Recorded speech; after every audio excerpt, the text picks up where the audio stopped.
On dit souvent que la meilleure des technologies, c'est celle qui devient invisible. Quand un tournoi Street Fighter ou Tekken tourne à la perfection, on pense rarement à l'organisation et encore moins à la technique qu'il y a derrière. On pense purement au jeu, on se laisse entièrement absorber par le match qu'on est en train de regarder. Entre nous, c'est ça qu'on appelle l'état de flow, quand tout roule parfaitement.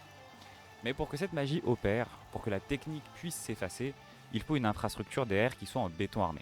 Et en 2026, mon but est assez simple, supprimer tout ce qui pourrait briser cette immersion, du stream jusqu'au main stage. Ça commence par le spectateur. Pourquoi est-ce qu'une pause technique, une pause publicitaire devrait casser ce rythme justement?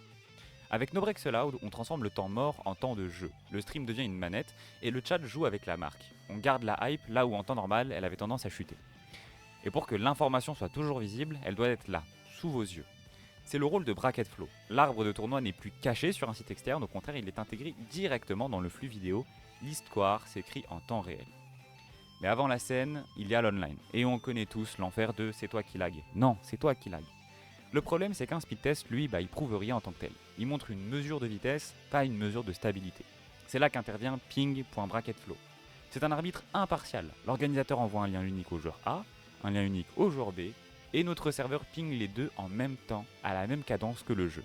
On ne cherche pas la milliseconde, mais on traque l'irrégularité, le jitter.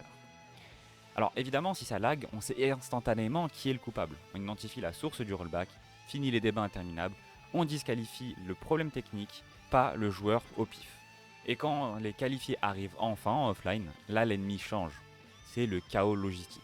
Avec Pocket Bracket, on met le tournoi dans la poche du joueur. Où est-ce que je joue, contre qui, à quelle heure, tout est là. C'est le concierge digital qui libère l'esprit du compétiteur pour qu'il ne pense qu'à une seule chose, sa performance. Du online au offline, du viewer jusqu'au pro player, on a construit l'infrastructure complète pour 2026. Je suis Adil, si vous voulez standardiser l'excellence pour vos prochains majors, parlons-en.